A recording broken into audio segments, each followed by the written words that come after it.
Akhirnya saya memutuskan nih untuk menikah. Saya menikah, kebetulan saya dapat yang tidak satu akidah sama saya, agamanya Nasrani Kristen lah. Sampai akhirnya saya memutuskan saya ikut mereka. Dia buka kamar, dia ngelihat saya bersetubuh sama sesosok ular. Dibukalah ini bantal tempat saya tidur. Kok ada uang? Nggak diikat berhamburan. Pecahan 150. Itu uangnya Mang 25 juta. Ini saya ngambil duduk, saya nggak nemukan ini Mang. Lagi ngambil duduk. Itu disimpan aja. Sampai sekarang saya gunanya nggak tahu nih Mang. Bang Gabe nggak pakai masker menceritakan pengalaman ini. Enggak. Nanti kalau warga-warga tahu, apa pendapat mereka nanti? Ya, Dalam hidup yang penuh hina, seorang pria bersila untuk menukar jiwa dipersembahkan kepada siluman ular nestapa yang memberi janji untuk memberi harta dengan menjalin hubungan berbeda alam. Kekayaan pun didapat dengan jiwa yang dikorbankan. Jalinan hubungan pesugihan tak lazim ini pernah dijalani oleh Bang Gabe.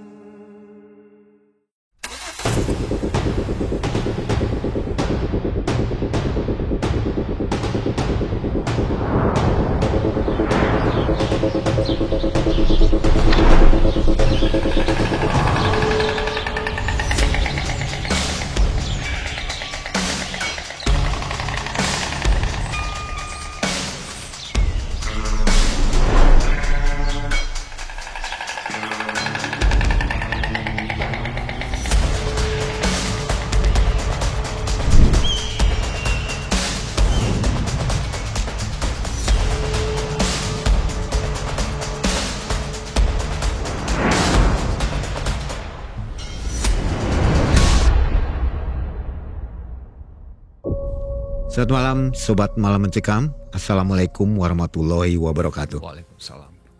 Sobat, hari ini kembali Mang Ai dan tim hadir ke tempat Sobat. Sudah ada narasumber namanya Bang Gabe. Nah, ini Bang Gabe katanya kepanjangan dari Panggabean ya. Gabean betul. Ciri-ciri orang Medan ini. Di sini dingin banget ya. Kalau malam itu bisa sampai berapa derajat? 14 gitu. Bisa jadi Mang Ya. Ah, Lumayan lah, seperti di Jawa Barat di Ciater, menggigil juga nih. Baik Bang Gabe, apa kabar? sehat alhamdulillah. Bang Gabe punya kisah tahun 2018 ya, kurang Iya, lebih ya. benar. Ini Bang Gabe benar-benar kisahnya mantap juga nih. Memutuskan untuk melakukan pesugihan ya. Pesugihan. Waduh, nekat juga. Kenapa tuh, apa yang mendorong itu? Itu tekanan dari orang tua, mertua, tuntutan terlalu banyak sih. Ekonomi Pada saya pasti. Ekonomi, pastinya ekonomi lah Mang. Waktu itu udah berkeluarga? Sudah Mang Udah ya? Sudah. Punya anak berapa? Punya anak pada waktu itu masih 2. Kalau di Pulau Jawa kan tenarnya dengan sebutan pesugihan ya. Ya. Kalau di Medan ini apa? Kalau di Medan tepatnya di Tapanuli Utara ya, di Tarutung ya, itu namanya Martonggo. Martonggo ya. Martonggo Mang. Oke, Martonggo. Sama itu pesugihan, Sama, mencari kekayaan. ya, mencari kekayaan juga. Ya disitulah mencari kekayaan, segala ilmu kebal, apa segala macam lah Ya. di situ. Jadi ada tempat sakral juga di Tarutung ya. Sebenarnya sih Mang bisa dibilang itu tempat wisata ya, bukan tempat sakral ya. Apa sih? Dulunya apa gitu sejarahnya? Sejarahnya itu pemuka Kristen, agama Nasrani. Dulunya ada orang Jerman datang ke sini. Dialah pertama kali memuka agama Nasrani di Tapanuli Utara. Bikin gereja di situ. Bikin gereja di situ. Itu sebenarnya tempat wisata ibadah orang Nasrani. Oh, bukan petilasan kalau kita. Bukan tempat, ya kalau bahasa Taputnya, bahasa orang Tarutengnya bilang bukan tempat Martonggo. Bukan ya. Bukan, itu lebih ke tempat ibadah. Namanya tadi Namanya Salib Kasih. Salib Kasih tadi ya. Tempatnya tinggi yo. Tempatnya tinggi. Kelihatan dari kotanya juga. Bang Gabe, Ya. kenal dengan yang pernah diceritakan di Malam Mencekam nggak? Yang kisahnya itu pesugihan juga. Namanya Rosita. Pernah dengar nggak? Pernah Mang Pernah nonton mungkin ya? Pernah. Bahkan pernah lihat secara langsung tempatnya? Kebetulan Ito, manggil Ito lah saya nih ya. Iya. Nah, Oh, kenal dengan orangnya? Iya, kebetulan Ito itu berketepatan ya nggak pala jauh lah dari kampung saya.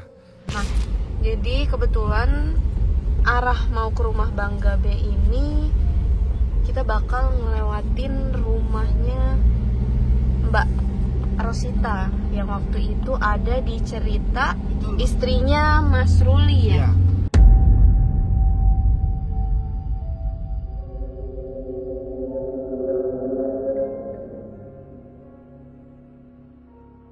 Dan video penelusurannya sudah ada di member area. Jadi yang sudah gabung langganan bisa nonton BTS dari kisah Rosita itu ya. Nah, selebihnya ya Ito ini teman keponakan saya namanya Lisa. Nah, kurang lebihnya saya banyak tahu lah tentang, sedikit banyaknya lah tahu lah tentang yang namanya Mbak Rosita ini. Ito Rosita. Itu geger juga ya. Ya agak lumayan sih Mang. Sayangnya beliau nggak bisa diajak podcast ya. Ayo, jangan kau percaya aku lagi yo. Aku nih udah berangkat ke Singapura. Bekojo rumah udah aku jual. Anak udah aku titipkan dengan anak-anak. Jadi jangan kau cari aku lagi yo. Nggak mau gitu. Kalau mau kan ya ramai juga. Agak enak sih. Agak seru. Agak gitu. seru. Oke, itu privacy sih ya. Oke Bang Gabe, kegiatan apa nih sekarang? Kegiatan sehari-hari ya bertani lah Bang. Ya kalau kegiatannya memang rutinitas sehari-hari, kalau di Taput ya kebanyakan sih orang bertani. Terutama Taput Taput Utara. Oh, singkatan. Ya. Oke. Ya terutama sih kebanyakan sih masyarakatnya ya paling berkemenyan. Kemenyan itu pokok kemenyan. Oh, pohon Kita ngambil kemenyan. getah, iya. Wangi itu ya. Iya. Di sini juga banyak ya. Di sini hampir memang sumber pemasukannya ya paling banyak ya kemenyan. Oke. Iya. Ya. Dan Bang Gabe di kisah ini melakukan perbuatannya itu di daerah Danau Toba ya. Sebenarnya sih bukan di daerah Danau Toba Mang, di Tobasa ya. Itu di mana, wilayah sana kan? Enggak Mang, Oh, jauh? Enggak jauh sih. Cuman ada sekitar, kalau kita dari sana ke Samosir sekitar 2 jaman lah. Masih jauh ya. Masih lumayan Mang. Jadi dari Toba juga agak minggir lagi gitu. Agak minggir lagi. Nah sobat, jangan kemana-mana.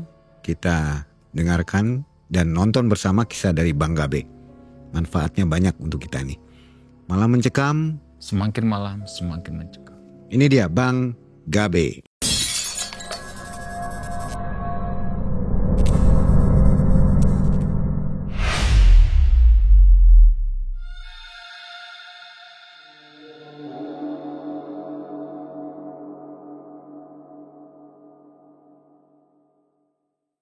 Jadi gini Mang, cerita saya ini sekitar kurang lebih nih ya 7 tahun yang lalu.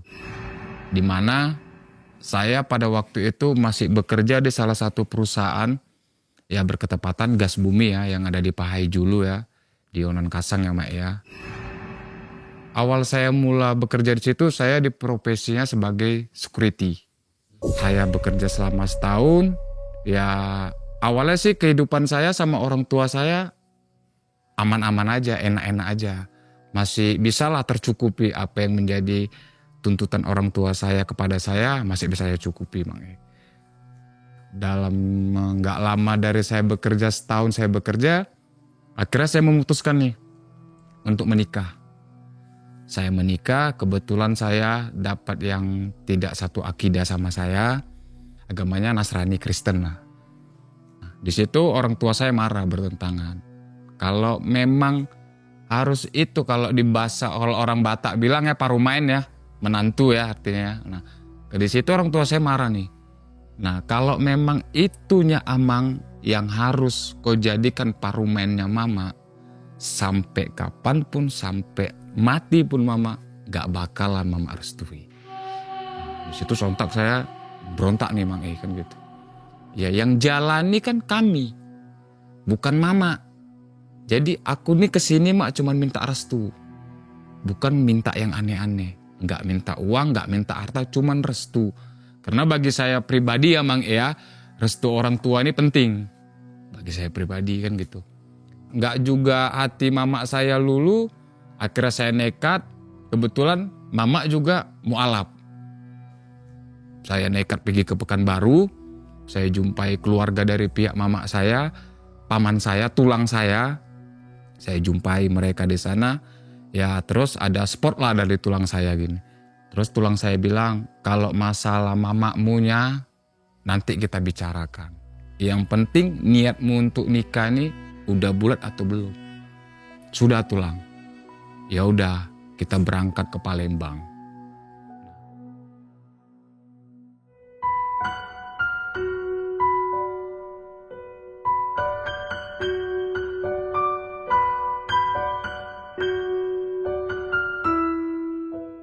Kami berangkat ke Palembang, kebetulan calon istri saya ini dulu kuliah di Tarutung, di Stakpen, yang sekarang IKN lah. Nah, dia kuliah di situ pendidikan agama Kristen. Nah, kebetulan mertua saya pendeta. Sampai kami di Palembang Mang terus mertua saya ngomong nih. Pertama sekali dia nanya agama. Saya bilang saya Muslim. Oh nggak bisa. Iya, calon mertua saya bilang langsung nggak bisa. Nggak boleh kamu sama anak saya.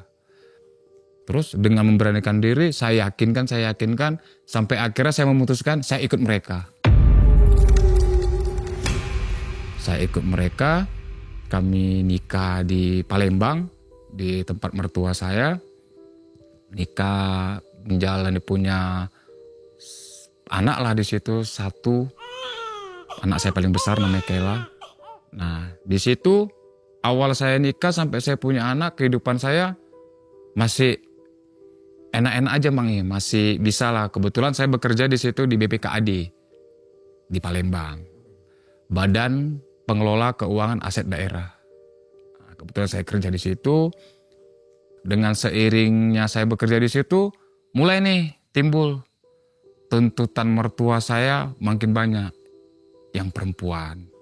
Karena tadi yang si putrinya ini anak paling besar dan putri satu-satunya, tuntutannya mulai banyak. Dia pengen anaknya disekolahkan lagi. Dia pengen rumah ditempati dia itu direnovasi dulu sebelum kami punya tempat tinggal. Dan ya kalau di Batak nih Mang lahir saya, adik saya atau kakak saya tadi, nah lahir saya ini harus tamat sekolah, kuliah S1 dengan biaya saya. Pokoknya mertua saya maunya lepas. Jadi dengan seiring berjalannya waktu, saya bingung nih Mang Saya berpikir, kok jadi lebih mendahulukan mereka dulu dibandingkan keluarga saya. Keluarga kecil saya yang saya bina ini. Nah, nggak lama dari situ tekanan semakin banyak sama saya, akhirnya saya berontak. Saya marah nih Mang sama mertua saya.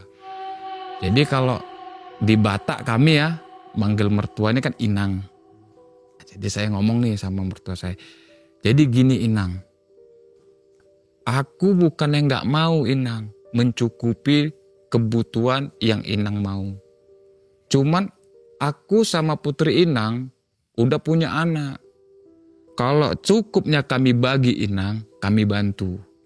Tapi kalau gak cukup, ya kayak mana mau aku buat Inang. Gajiku pada saat itu gak besar-besar kali lah Mang Nah, paling cuman tarap-tarap UMR lah. Selebihnya mertua saya marah, saya juga marah hingga saya tarik istri saya ke kamar, saya memutuskan. Jadi gini lah Bun, kalau misalnya gak mau tak mau ya itu urusanmu. Pokoknya kita harus pulang. Kita harus balik ke kampung halaman saya, Tapanuli Utara. Suka nggak suka, mau nggak mau, ya itulah keputusanku. Ya selaku saya kepala rumah tangga ya Mang di situ Mang saya 3,5 tahun lah menjalani hidup berumah tangga. Sudah 3,5 tahun. Nah pada waktu itu setelah saya bentrok nih sama mertua saya Saya memutuskan untuk balik ke kampung dan akhirnya istri saya ikut. Ya udahlah, tapi nanti kalau kita balik ke kampung, apa kata mama tentang agama? Orang tua saya Mang mau menerima kami asal kami Islam.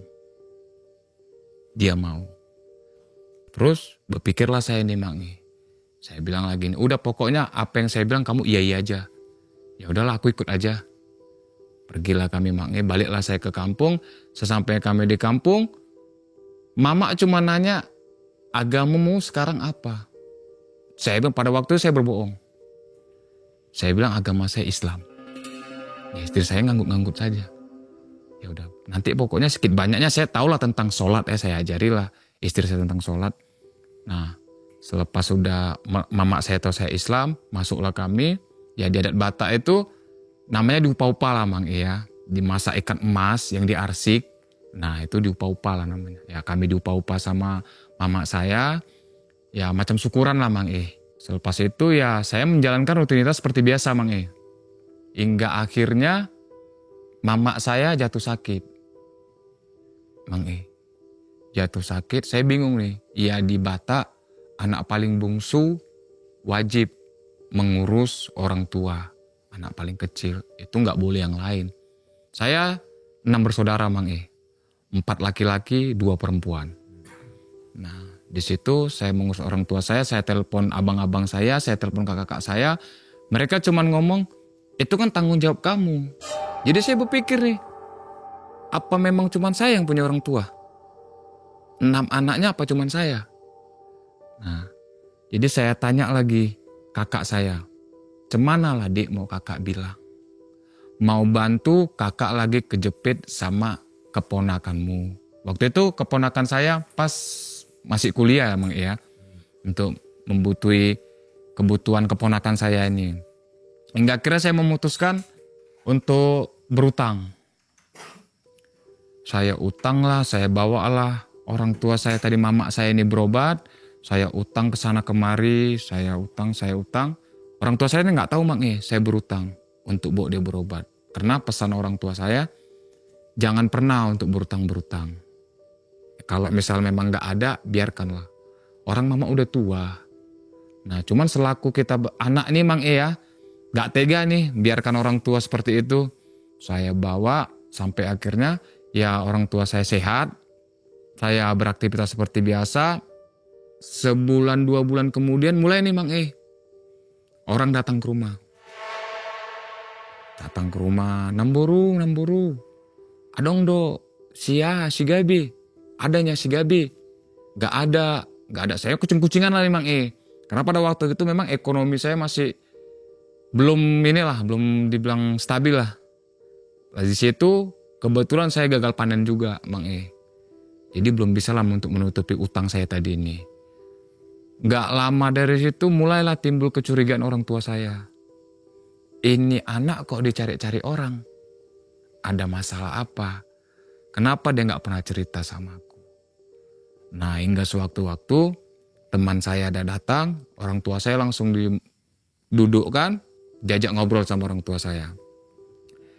Buado, sama dilului hamu imana. Nah adong do masalahnya di luar. Kenapa lah kalian cari-cari dia? Ada yang masalah dibuat dia di luar. Gak adanya namburu. Dang adongi namburu. Ale cuman adong do dipakai mana hepek kunarai. Adanya dipinjam dia uangku kemarin. Sedia mai berapa lah itu? Sekitar 2 juta do namburu. Mulailah mama saya ini cari korek-korek informasi lagi tentang utang-utang saya. Bisa dibilang utang saya itu semua bersekitar 17.900.000 Mang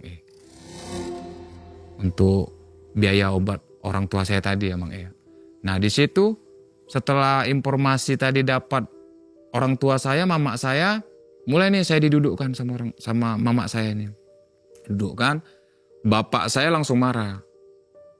Memang naso di botoho do amangda nama ila dakko nama ila hamido nama ila asa di botoho. Bukannya kau nyari aman, malah kau buat kami malu di kampung ini. Kau tahu bapak di sini kayak mana kan? Ya aku ngelakukan semuanya Pak bukan untuk berhamburan, bukan untuk senang-senang, untuk mama. Nah kalau masalah utang kan bisa dibayar. Mulailah nih orang tua saya diam, direnungkannya. Cuman mama saya pesan satu. Kalau memang kau nggak bisa nutupi, awalnya memang mama saya bilang, kalau memang kau nggak bisa nutupi utangmu ini semua, tanah kita inilah kita gadekan ke bank. Cuman sanggup nggak kau kira-kira membayarnya per bulannya? Berpikir nih saya lagi Mang kalau memang ini jalannya, ya saya lakukan. Selama 2 hari saya berpikir hingga saya memutuskan untuk menggadekan tanah ini lagi. Saya gadekan tanah ini, tambah rumit nih persoalan.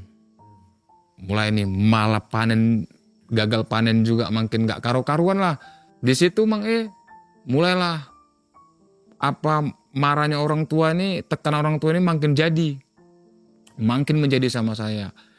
Hingga saya ini berpikir, nggak betul lagi nih. Harus kubuktikan ini, bahwasannya aku bisa. Tanpa kalian pun, tanpa siapapun aku bisa. Berpikir saya. Seminggu saya ke ladang nggak karu-karuan. Ke kebun saya nggak karu-karuan Mang Nah seminggu saya cuman menung, mikir, gimana lah caranya cepat aku nih dapat uang. Jalan apalah. Berpikir, pergilah saya ke Lapo Tua.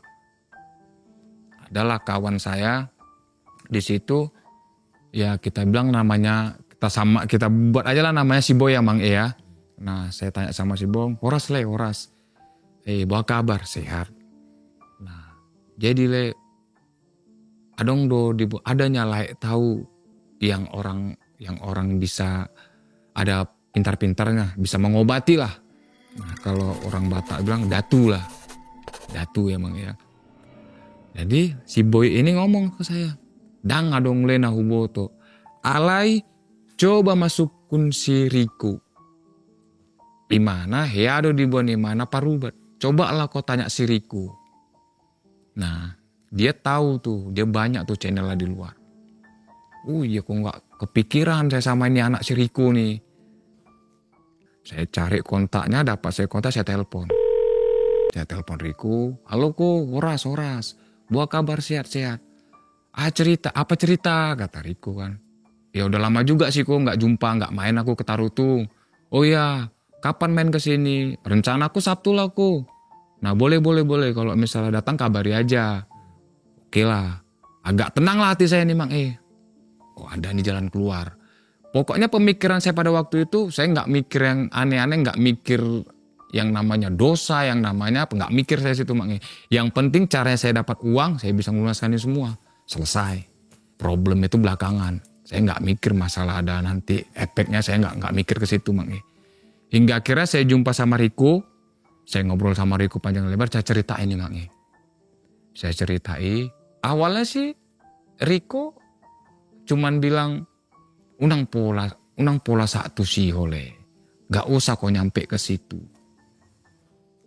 Coba kau untuk usaha. Kalau memang ke situnya masih banyak nyariku lagi prosesnya. Itu pun kalau berhasil. Kalau enggak makin runyem permasalahanku. Terus ya udahlah kalau kau memaksa. Tapi ketika kau udah ke sana, kau kalau ditanya orang, aku tahu sendiri. Jangan kau bilang dari aku, kata Riku Mang Akhirnya Riku kasih tahu. Itu ada di Porsea. Itulah kecamatan. Ya kita sebut aja lah nama opung ini Opung Ronggur ya Mang ya. Kalau mau, kau ke Opung Ronggur aja. Setelah Riku ngasih tahu, udah kami cerita panjang lebar Mae, saya pulang nih. Saya pulang, saya berpikir matang-matang lah. Berpikir matang-matang. Di rumah nih, suasana rumah udah nggak enak lah Mang Udah nggak cakapan nih sama orang tua saya. Ya los-los gitu aja. Ya mau pulang, mau enggak. Nah istri saya cuman bilang, cari alternatif lain lah. Tapi jangan yang aneh-aneh. Iyalah. 3 hari atau 4 hari tuh Mang E, ya, kurang lebih lah segitulah Mang E, ya. Hingga saya memutuskan saya untuk berangkat nih ke Porsea. Setelah saya sampainya di Porsea, saya numpang tanya nih sama warga di situ kan Mang E kan. Nah saya tanya nih, Tulang, permisi Tulang, numpang tanya, rumahnya Opung Ronggur di mana ya Tulangnya? Kebetulan Opung Ronggur ini di daerahnya itu sangat terkenal Mang E. Bisa dibilang dukun sakti lah. Di situ mau ngapain? Saya mau berobat. Oh iya, ayo saya antar. Diantarlah saya Mang E. Sesampainya saya di rumahnya, saya ketok nih. Ora Sopung. Keluarlah. Wanita, bisa dibilang istrinya lah, udah agak tua lah Mang E, ya. Horas. Apa nyari siapa? Nyari Opung Ronggur. Ada Opung Ronggur. Oh masuklah sini, duduk dulu. Gak lama dari situ keluarlah nih Mang E. Orangnya tinggi, tua. Tetapi bisa dibilang wibawanya mantep lah. Duduklah Opung Ronggurnya. Tanpa basa-basi Opung Ronggurnya langsung ngomong. Kau mau apa? Kau minta aja terus terang. Gak usah pakai basa-basi. Terkejut dong saya Mang E. Nah, ini dukun sakti. Berarti bisa nih. Nah saya ceritakanlah Mang E. Ya saya bilang, ada nggak Opung yang bisa, saya bisa dapatkan uang secara cepat, secara instan. Dukun ini cuma bilang, kau pulanglah dulu. Pikirkan matang-matang. Kalau memang udah betul, kau balik lagi. Ya udah Pung, saya pamit pulang. 2 hari saya memikirkannya. Saya lihat istri saya lihat anak saya lihat orang tua saya. Hingga saya memutuskan untuk memang jalan itu yang saya lakukan.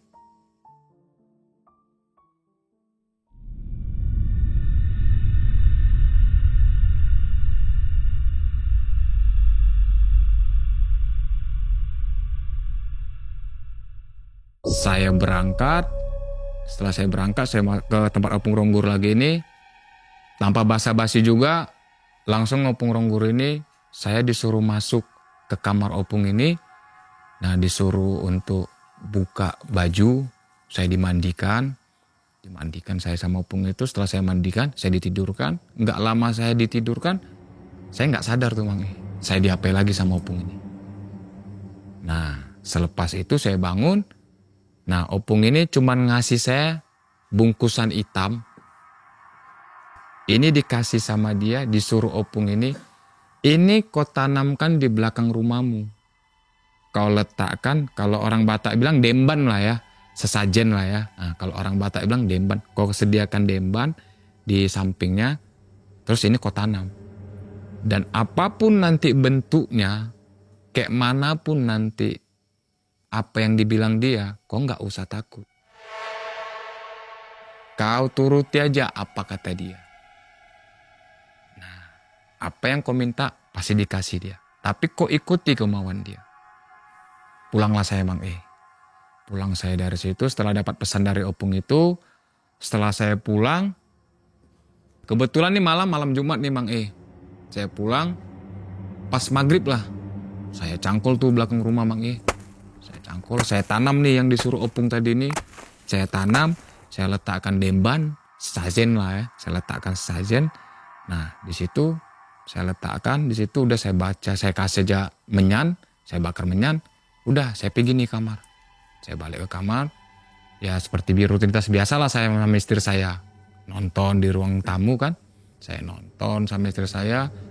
Cuman nggak biasa-biasanya sih istri saya mau tidur di luar Mang E. Istri saya ngomong, ya Bunda di luar lah ya tidur. Oh iya, nggak apa-apa. Ayah belakangan, iya. Nanti ayah nyusul. Oh ya udahlah, masuklah istri saya nih Mang E. Masuk istri saya, awalnya kecium bau nggak enak. Cuman saya nggak hiraukan itu. Saya nggak hiraukan. Nggak lama dari situ, mulai nih. Ada dari jendela. Yang graung-graung. Di situ badan saya mulai, betul nggak ini? Dia nggak ini? Udah gitu aja pemikiran saya.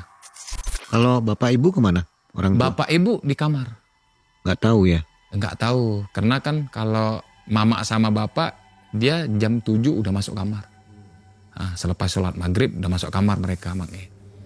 Jadi ya kebiasaan kami ya cuman saya sama istri saya di ruang tamu, anak saya nonton. Nah itu jam 11 malam itu kamar ruang tamu itu, jendela ruang tamu digerau.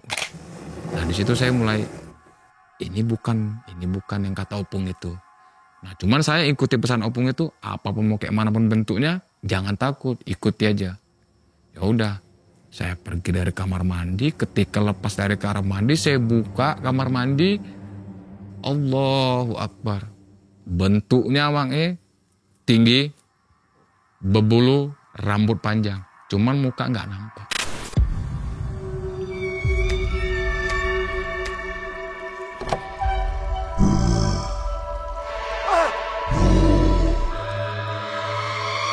Kalau di situ memang betul bulu kuduk saya merinding lah. Cuman ya dengan tadi saya cuman di otak saya tadi Bang E, saya ini berpikir cuman saya bisa dapat uang, nggak ada yang lain. Nah di situ saya datangi, jaraknya bisa dibilang semeter lah saya sama dia. Kebetulan di dapur ada kursi ruang meja makan Bang E ya. Saya duduk di situ. Nah, dia duduk. Dia cuma ngasih tanda paha saya 3 kali dielus sama dia. Situ saya keringat dingin Bang E. Paha saya ini 3 kali dielus sama dia. Selepas itu saya noleh, dia pergi. Gak nampak. Sudah itu saya istirahat Bang E. Pas saya tertidur, datang lagi sesosok ini tadi. Dia ngundang saya. Kamu harus pergi ke Tarutung, ke rumah saya. Nanti saya tunjukkan. Setelah saya dapat arahan dari mimpi saya ikuti nih Mang E. Saya ikuti, saya pergi lagi nih ke tempat Opung ini. Saya bilang, Pung saya gini-gini Pung. Saya tadi malam gini-gini. Ya udah ikuti aja. Nah, ya udah saya ikuti, saya jumpa.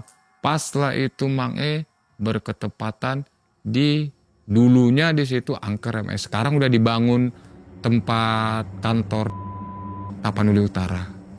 Disitulah tempatnya Mang E. Saya dibawa ke situ. Pas saya datang ke situ jam 12 malam. Awalnya sih istri saya curiga. Ayah mau kemana malam-malam? Alasan saya ada lek-lekan. Orang lahiran. Biasa nih Mang E kalau di tempat saya nih ya. Orang melahirkan nih ada nih biasanya main-main kartu gini Mang ya. Oh iya, jangan terlalu pagi pulangnya ya. Besok kerja, iya. Pergilah saya Mang jam 12. Saya bawa lagi nih demban. Saya bawa lagi nih persembahannya. Jumpa lagi sosok itu. Di sosok itu dia cuman ngelus lagi paha saya. 3 kali lagi. Nah, saya dielus lagi 3 kali sama dia. Ngilang lagi. Zup. Masih ingat mantranya nggak? Nggak. Dalam bahasa apa? Bahasa Arab sih. Arab? Gundul, iya. Karena kan kalau di daerah Tobasa, Mang ya, kalau agama itu masih sempat di situ namanya sepele begu. Agama sepele. Dia memuja memang ini. Tapi kebanyakan sih ya bepeci. Masih pakai Arab-Arab gundul lah. Nah, saya nggak tahu ya karena sekarang saya udah nggak ke situ lagi mainnya Mang E. Udah memang saya nggak ini lagi.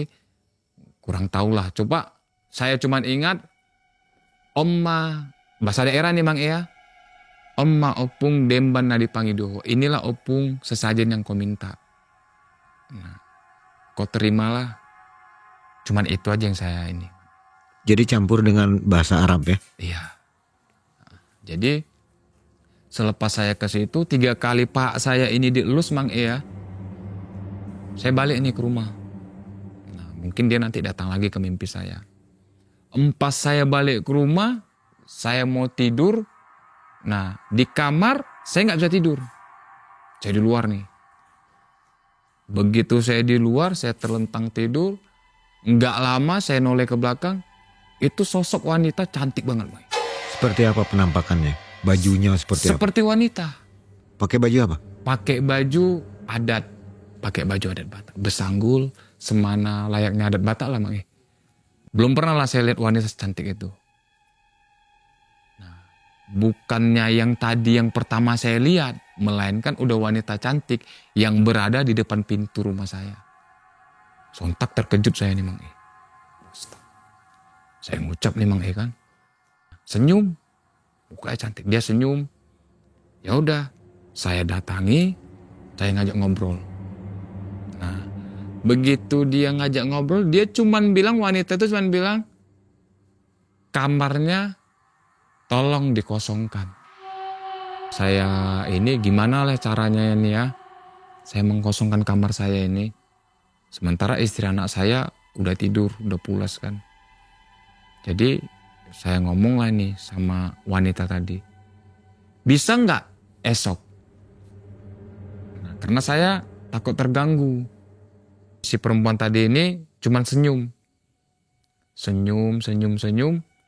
Dan akhirnya saya memutuskan besok ke besok. Ujung-ujungnya nggak jadi.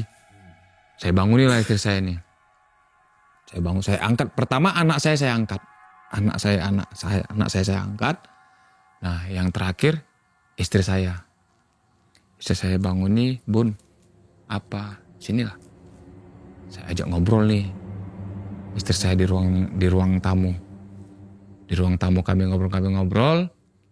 Kok si kakak sama si adik pindah ya? Kenapa? Gak apa-apa, tadi ada lipan, jadi mau dibersihkan dulu kamar itu. Oh, iya. Udahlah, Bunda sini aja dulu tidur. Ya udah, tidurlah. Saya temani sampai memang pulas bener nih, Mang. Istri saya nih tidur. Baru saya bersihkan kamar nih. Saya ganti spray yang dia minta warna putih. Ini saya ganti spray. Kebetulan ada spray warna putih. Itu peninggalan dari almarhum opung saya. Dulunya sih opung saya datuk juga ya. Peninggalan dari opung saya gelar itu di situ. Saya masuk di situ, saya duduk, saya berbaring. Tiba-tiba wanita ini nongol.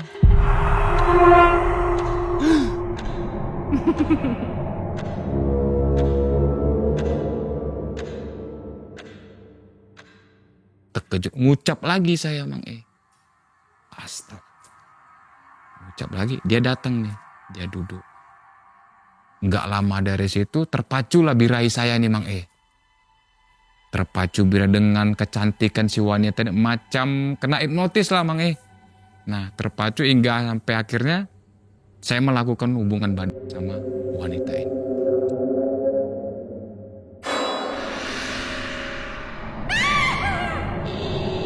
Nggak lama setelah saya saya tidur, besok paginya saya bangun udah nggak ada nih, Mang. Ini cewek udah nggak ada. Ketika saya bangun, ya kok nggak ada hasil. Nah, awalnya sih saya nggak percaya, Mang. Memang ini dukun sialan nih. Orang nggak ada hasil. Saya pengen uang. Pada waktu itu, Mang. Hingga saya masuk ke kamar mandi, saya cuci muka, istri saya beres-beres kamar. Ketika istri saya beres kamar, dibuka lah ini bantal tempat saya tidur. Dibuka nih, Mang, sama istri saya. Sontak saya terkejut. Kok ada uang berhamburan? Nggak diikat, berhamburan. Pecahan 150.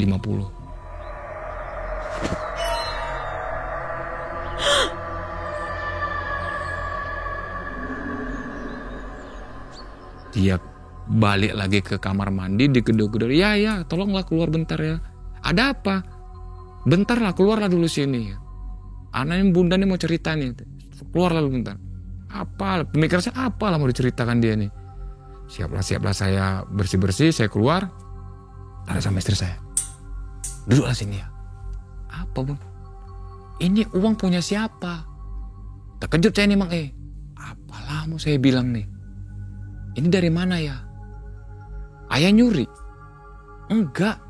Jadi ini uang siapa? Ini banyak loh. Itu uangnya, Mang, 25 juta. Sampai akhirnya saya memutuskan, saya cari lagi pemikiran kayak mana lah caranya biar ini yakin ya. Saya megang handphone nih Mang E. Saya ambil handphone. Oh Bun, iya lupa ya tadi nah. Ini menang lotre. Ini Maya main ini nah. Saya tunjuklah game-game main ya slot lah ya. Nah saya tunjuk, oh ini bener ya, bener. Ah nggak mungkin menang dari situ begitu banyak. Iya Bun, nggak percaya. Nantilah ayah tunjukkan lagi. Ya udah. Di situ saya mulai senang nih Mang E. Hal pertama yang saya lakukan, saya jumpai orang tua saya ngomong nih. Mak, Pak, ini masalahku aku yang menyelesaikan. Gak usah pikiri. Orang tua cuma ngomong, alah udahlah. Taunya kami nih kok kayak mana. Dari kecil kok sampai sekarang kayak gininya. Bandel kok gak berubah. Lihatlah nanti. Pelan-pelan saya bayar nih Mang E. Yang awalnya datang ke rumah, udah mulai angku nih saya nih. Nah saya ngomong nih, saya yang punya uang. Lain kali jangan gitu lah, baru utang 2 juta aja. Udah sampai datang-datang ke rumah, buat malu aja. Saya kasih nih bang. Nah nih, utang aku. Ke yang satu lagi, ini utang saya. Sisalah uang ini bersekitar 3.750.000 Mang E. Nah, dengan untuk meyakinkan istri saya tadi, saya buat alibi lagi nih. Saya minta uangnya dari istri saya sekitar 1 jutaan. Saya untuk ngisi saldo supaya saya bisa untuk meyakinkan istri saya lagi tadi ini. Nah, saya putar nih di depan istri saya nih. Bahwasannya biar benar-benar istri saya yakin. Nah, mulailah istri saya nggak ada timbul curiga lagi lah. Nggak ada timbul curiga lagi. Ya, prinsip saya ketika saya kebutuh uang, saya melakukan itu. Oh, bukan ada jadwal gitu ya? Ada, seminggu sekali misalnya. Jadwalnya setiap malam Jumat 2 minggu sekali. Itu saya lakukan seharusnya 7 kali. Dalam? Hampir 3 bulanan Mang. Jadi total harus 7 kali, dalam 3 bulan? Dalam hampir 3 bulan lah. Karena per 2 minggu sekali dia tuh. Itu posisinya seperti apa ya? Kamar orang tua, kamar istri? Kalau digambarkan seperti apa?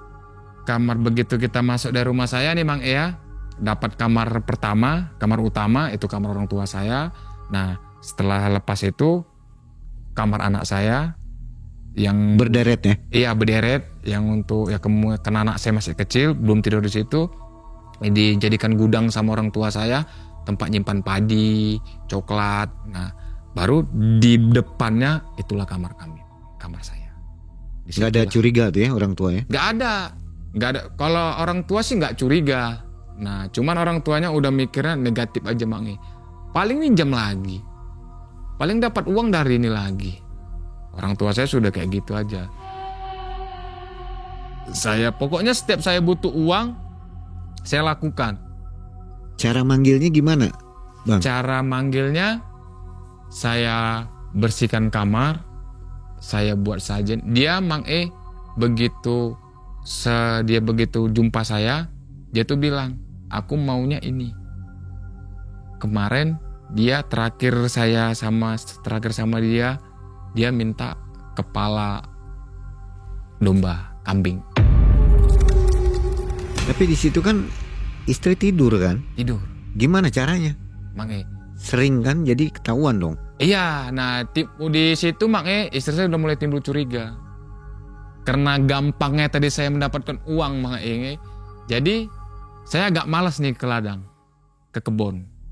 Ya kerja saya cuma main game itu aja untuk meyakinkan. Nah sampai akhirnya ke-6 kali saya lakukan, saya ketahuan sama istri saya.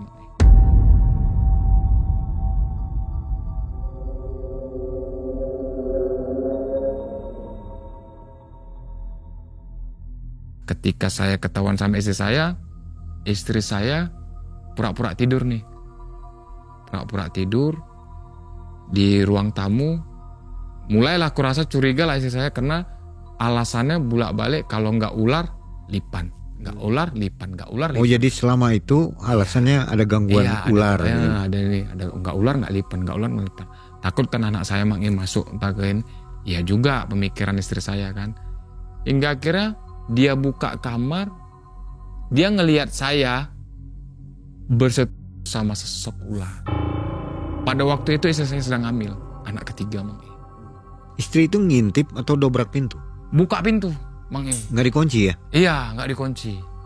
Memang setiap saya ritual itu nggak dikunci, Mang E. Jam berapa tuh? Jam 12 pas.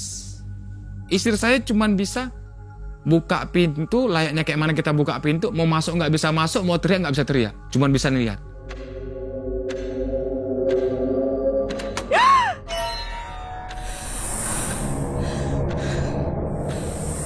Mau teriak, istri saya tidak bisa teriak. Cuman bisa menangis. Setelah saya lepas itu, kami ini beribut nih, Mang E. Saya duduk, dia marah-marah nih. Dia maki-maki saya. Kamu ya, kamu gini-gini, kamu gini-gini. Apalah kau nih? Nggak biasa-biasanya. Ini anak biasanya nurut aja sama saya, istri saya nih. Jadi sontak, kau kenapa? Kau nggak usah pakai basa-basi lah sama aku sekarang. Sekarang kau pikirkan, aku nih hamil tua, bukan hamil muda. Kalau terjadi sama aku sama anakmu yang di kandungan ini atau sama anakmu ini, salah siapa? Kau salah sendiri, bukan aku. Kau pikirkan ke situ. Jangan kau pikirkan enak kau aja. Kami kau pikirkan. Di situ istri saya marah besar. Sekarang kau pilih ya. Antara pesugihan itu kau lanjutkan atau anak yang di kandunganku ini, atau aku atau anakmu. Kau pilih. Kau masih tetap lakukan itu. Kau antar aku kayak mana kau jemput aku sama orang tuaku. Seperti itulah kau antar aku. Ketahuan dong Mang E sama mama saya ini. Apanya kalian ribut-ribut? Apa yang kalian ribut-ributkan? Nah, ini ya kalau balik lagi Mang E orang Batak ya, manggil Inang ya. Ini Inang, anak Inang, seperti ini, seperti ini. Apanya kok mana ada aku kayak gitu? Udahlah, ayah, terangkanlah semuanya sama Inang ini. Nah, siapa tahu ada jalannya. Udahlah, cukup lah itu. Kupikirkan ini anak yang ada di kandunganku. Pikir saya, udahlah, masa bodoh lah, Mang E. Yang penting saya dapat uang nih. Ya, saya berpikir juga masalah saya udah selesai nih. Masalah utang piutang saya tertutup. Tinggal masalah saya sama si sosok tadi. Setelah ditinggalkan ada uang di bantal nggak? Ada Mang E. Masih ngasih ya? Masih ngasih. Itulah terakhir. Terakhir ngasih itulah dia. Terakhir ngasih. Selepas itu langsunglah saya untuk ya udahlah, kalau memang harus berhentilah. Ya saya kira kan memang dari pihak opungnya kan nggak ada tumbal sih. Ya saya berpikir udahlah ya selesai gitu aja. Hingga suatu ketika Mang E, mulai saya diganggu Mang E. Badan saya nih panas. Setelah berjalan berapa bulan? Ada sekitar 2,5 bulan Mang E. Nah badan saya ini mulai panas. Mau tiba-tiba kepala saya antukkan ke dinding. Bam, saking peningnya kepala saya, badannya makin apa? Nah istri saya kan sontak terkejut kan, kenapa ya? Gitu. Gak tahu, badanku ini panas sekali.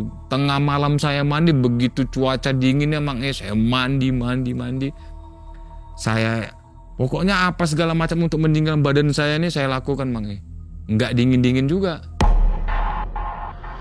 Hingga sampai ini saya berpikir Mang E, apa efek yang dari aku lakukan di situ Mang E. Nah, saya pergi lagi nih ke tempat opung ini. Pung, aku ngalami kayak gini-gini, Pung, ngalami gini-gini. Itu resiko kau. Jadi Pung nggak bisa, Pung. Aku pokoknya Pung mau lepas Pung yang dari begini. Itu nggak bisa. Itu antara perjanjianmu dengan dia. Aku cuma nunjukkan jalan. Selebihnya kau yang lakukan. Kau yang buat janji, bukan aku. Nah, jadi antara urusanmu sama dia. Pulang saya Mang E, begitu juga setiap malam Mang E, badan saya ini rasanya macam dicambuk sama, nggak ngerti lah Mang E, pokoknya panas lah, nggak bisa dibilang, nggak terbilang lah Mang E kalau pada waktu itu. Sampai akhirnya saya pergi ke rumahnya di Tarutung itu yang sekarang kantor ya Mang E ya. Saya pergi ke situ, saya bawa sajen juga sih pada waktu itu Mang E. Saya ngomong ya macam orang ada setengah miring lah Mang E ya. Ya saya pikir bodoh amat lah mereka. Saya pikir saya bawa sajen nih, saya pergi ke belakang, saya ngomong-ngomong. Ya pokoknya Pung, aku mau inilah, kalau misalnya pun mana caranya, ya datanglah. Tunjukkanlah caranya, apapun ininya, apa yang kau mau kuturuti, yang penting lepas. Nah, selepas dari situ Mang seminggu kemudian dia datang nih. Dia bilang sama saya, kenapa kamu gak ngelakukan ke hari pas ke-7? Di situ saya sebenarnya mau nikah pas di hari ke-7 sama dia. Mungkin Mang kalau saya ngelakukan itu sampai sekarang saya nggak ada di sini. Saya udah dibawa nih. Kalau saya masih melanjutkan Mang ya bersyukur juga sih sama istri saya kan gitu. Nah saya sontak diam nih. Saya nggak bisa ngomong lah sama apa-apa sama si wanita ini. Jadi maunya kamu seperti apa? Ya aku maunya sudah ini. Kalau kau memang mau sudah, siapa yang mau kau kasih? Anak, orang tua, anak, istri, atau yang ada di kandungan? Nah, mulai saya keringat dingin Bang. Mulai saya keringat dingin. Betul, feeling seorang istri tadi ini. Saya nggak bisa ngomong. Gak ada kata-kata lah untuk dia. Saya tinggalkan aja. Saya tinggalkan, saya pulang, saya lari. Saya peluk nih anak istri saya. Saya minta maaf, saya nangis. Nah, ini kejadian. Ini pasti kejadian. Firasat saya pun ini jadi. Entah siapapun ini. Tiap malam Mang saya lihat istri dan anak saya ini tidur tiap malam. Sampai akhirnya tiba anak saya yang di kandungan tadi lahir di Tarutung, nggak bisa, dirujuklah ke Lubuk Pakam Mang Nah, sampai di Lubuk Pakam, dari saya lahiran, setelah lahir awalnya sih sehat emang anak saya sehat hingga sampai hari kedua mulai nih ada sisik di punggung anak saya.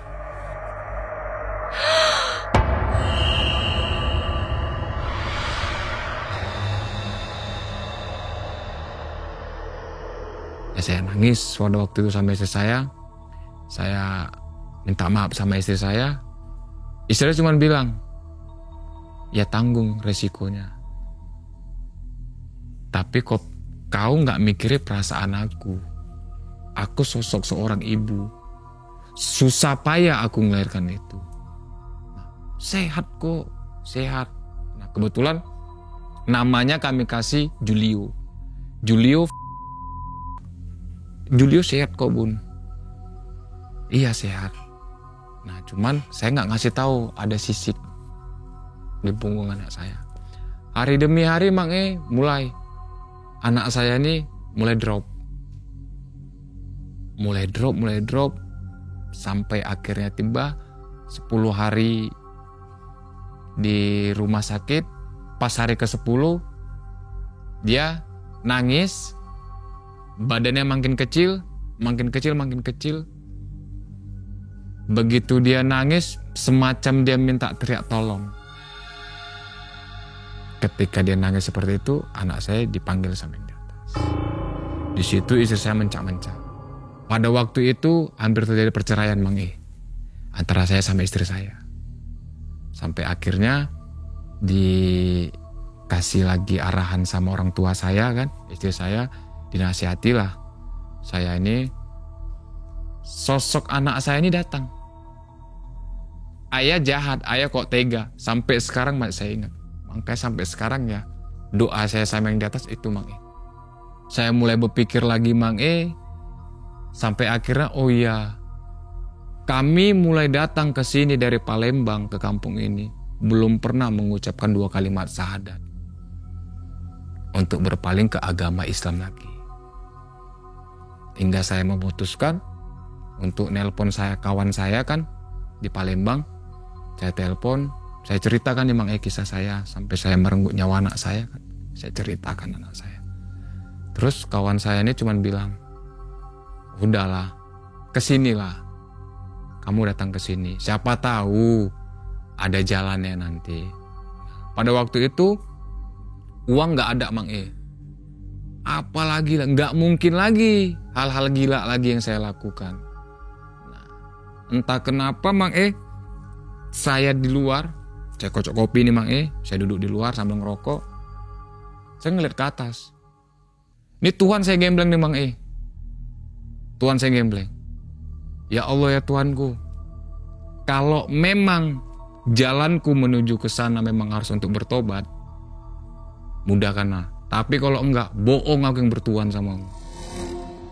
Gak lama dari situ, kawan saya nelpon. B, kapan mau berangkat? Ini ongkos. Lah, langsung dijawab nih. Berangkatlah. Awalnya pertama saya berangkat Bang. Saya berangkat mau ngelangkah ke pondok tadi ini, pondok pesantren ini, Al-Quran Family. Di pondok itu saya mau melangkah berat Bang. Ketika saya mau melangkah lagi, kawan saya yang nepu. Ayo Bi, apa lagi yang kau pikirkan? Belum cukup satu. Haruskah ada yang satu lagi? Ya sudahlah, saya beranikan diri. Saya masuk ke pondok itu. Begitu saya pondok, jumpalah yang samanya almarhum. Itu dia imam besar di Masjid Raya Palembang yang punya pondok. Berapa bulan di sana? Di sana Mang E 3 bulan. Selepas itu saya bawa istri saya lagi ke sana untuk jadi mualaf. Nah di situ saya di pondok saya 2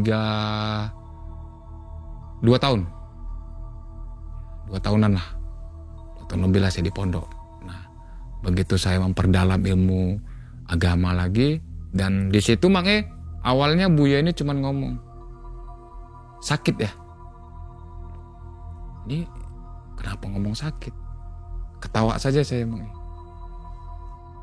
Cobalah kamu selama saya 3 bulan nih Mang E ya. Jadi suruh Buya pulang, cobalah kamu pulang. Nasab kamu cari tahu. Kamu ini keturunan kayak mana? Jadi nasab dari kita kalau umat muslim, kata Buya emang ya, nah itu kan dari laki-laki nih Mang E ya. Jadi kau telusuri, yang kau jalani ini punya siapa? Punya bapakmu, punya kakekmu, punya buyutmu, atau punya buyutmu lagi? Ya bisa dibilang karma lah. Pulang nih saya Mang E. Saya pulang. Karena yang ada samamu itu beda. Tinggal pembersihan aja yang ada sama. Ya, saya pulang nih. Saya tanya nih orang tua saya tanya ayah saya. Pak, apa? Dulu Opung kayak mana? Diterangkan ya sama bapak saya. Opungmu dulu ya orang ngobati lah. Oh, gak kena. Jadi saya tanya lagi nih. Bapak kan punya opung nih. Nah, jadi opung bapak itu dulu kayak mana Pak? Oh, itu jangan kau tanya. Itu orang pemuka yang buka kampung kami sekarang Pak Mang E. Dia yang buka kampung kami. Ajaran Islam dia yang sebarkan. Nah, ini orangnya. Ada nggak? Tahu nggak Bapak di mana kuburannya? Tahu. Saya ziarah ke kuburannya. Saya ziarah. Nggak lama saya ziarah, saya ketemu nih. Cuman tadi karena buru-buru lupa bawanya, jadi kasih keris nih. Saya ketemu keris. Cuman gunanya saya nggak tahu Mang E itu apa. Setelah saya tahu silsilah saya tadi, saya pulang lagi nih berangkat ke Palembang. Saya tanya Buya. Buya cuman jawab, cuman tepuk, Masya Allah. Masih muda udah tahu jalan pulang. Saya udah tua baru tahu jalan pulang. Saya nggak ngerti pada waktu itu Mang E. Selepas itu saya mulai belajar tentang toriko, tasawuf, dan meyakinkan Tuhan lah, tentang ketuhanan lah saya belajar. Bahwasannya ya lebih berharapnya sih ke Tuhan, bukan ke makhluk atau siapapun itu. Mau manusia, mau hantu, mau siapa. Nah cuma cukup sama yang di atas lah berharap. Lebih enak sih memang Mang E. Lalu dari situ putus perjanjian di dengan situ siluman itu. saya sempat diruqyah Mang E. Saya diruqyah sama Buya. Balik lagi, badan saya panas. Di situ saya sebulan nggak bisa jalan selepas diruqyah. Hingga akhirnya Buya tadi nih ngasihkan, nggak tahu lah minyak apalah tuh Mang E, ya saya nggak ngerti juga kan. Itulah saya hapuskan. Nah, nggak lama dari situ saya bisa jalan lah Mang E. Saya bisa jalan. Nah, saya ngambil uduk. Nggak lama saya ngambil uduk. Ini saya ngambil uduk, saya menemukan ini Mang E. Lagi ngambil uduk. Almarhum bilang, itu disimpan aja. Sampai sekarang saya gunanya nggak tahu nih Mang E.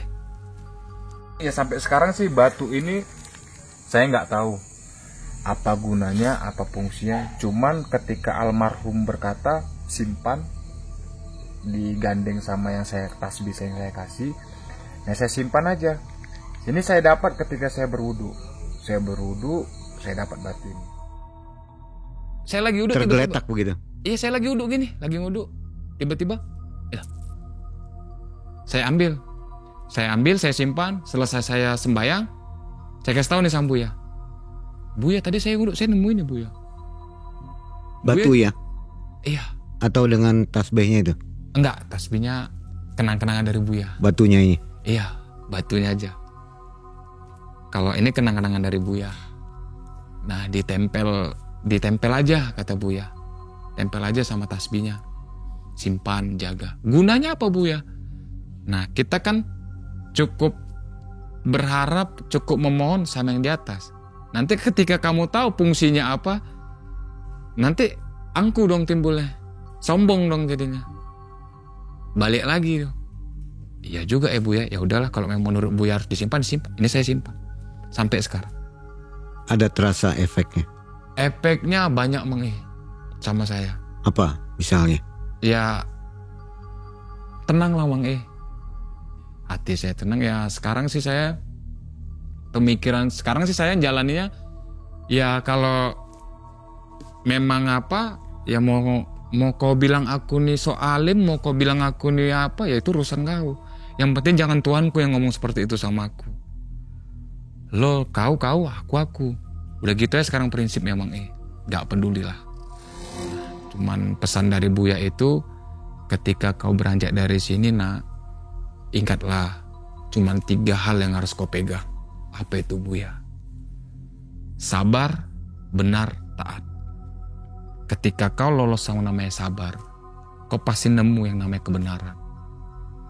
Kau udah tahu kebenaran, gak mungkin kau tinggalkan. Pasti kau taat.